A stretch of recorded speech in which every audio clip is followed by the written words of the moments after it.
শফিউল বারী বাবু ভাই একজন দক্ষ সংগঠক ছিলেন। বিরোধী দলের সময় হাসিনার ফেসিস্ট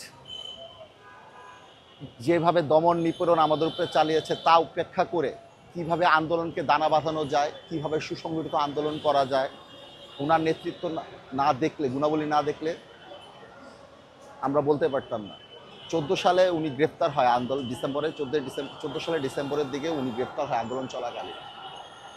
উনি জেলখানা থেকে চিরকুটের মাধ্যমে বা যেভাবে পারছে যে কোনো মাধ্যমে আমাদের কাছে খবর পাঠাইতো যে এইভাবে আন্দোলন ত্বরান্বিত করে আন্দোলন এগিয়ে নিয়ে যেতে হবে। উনি দলের জন্য একজন ডেডিকেটেড নেতৃত্ব ছিলেন। বাংলাদেশ জাতীয়তাবাদী ছাত্র দলের একটা সোনালী ফসল। ওনার মতো নেতৃত্ব আবার বাংলাদেশ জাতীয়তাবাদী দল কবে পাবে বলা যায় না, এখন পর্যন্ত আমি দেখিনি। সেকেন্ড ওয়ান হচ্ছে ওনার প্রতি ফ্যাসিস্ট সরকারের একটা বড় আক্রোশ ছিল। 20 সালের দিকে এইখানে প্রেস ক্লাবে আমরা বিক্ষোভ সমাবেশ করছিলাম যে আমার নেত্রী আমার মা বন্দি থাকতে পারে না, এটার প্রবক্তা শফিউল বারী বাবু।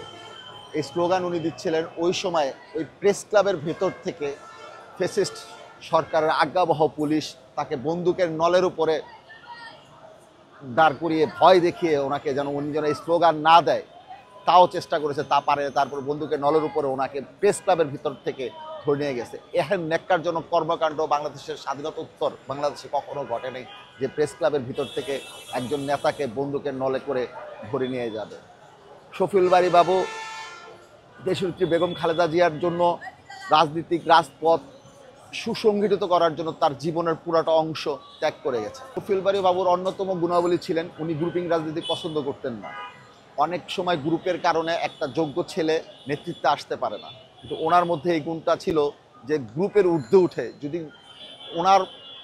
ওনাকে অপছন্দ করে এমন কেউ হয়ে থাকেও, যদি তার মধ্যে নেতৃত্ব দেওয়ার গুণাবলী থেকে থাকে, উনি তাকে টেনে তুলে নিয়ে আসতেন নেতৃত্বের কাতারে। এই গুণ আমি অন্য নেতাদের মধ্যে দেখিনি, যে নিজের গ্রুপ না করলে নেতৃত্বে আসা যায় না। কিন্তু শফিউল বারী বাবু ভাই যতদিন নেতা ছিলেন ততদিন পর্যন্ত অন্য গ্রুপের ছেলেপেলে যদি নেতৃত্ব দেওয়ার গুণাবলী তার মধ্যে থাকতো, উনি তাকে নেতৃত্বের স্থানে উঠিয়ে নিয়ে আসতেন।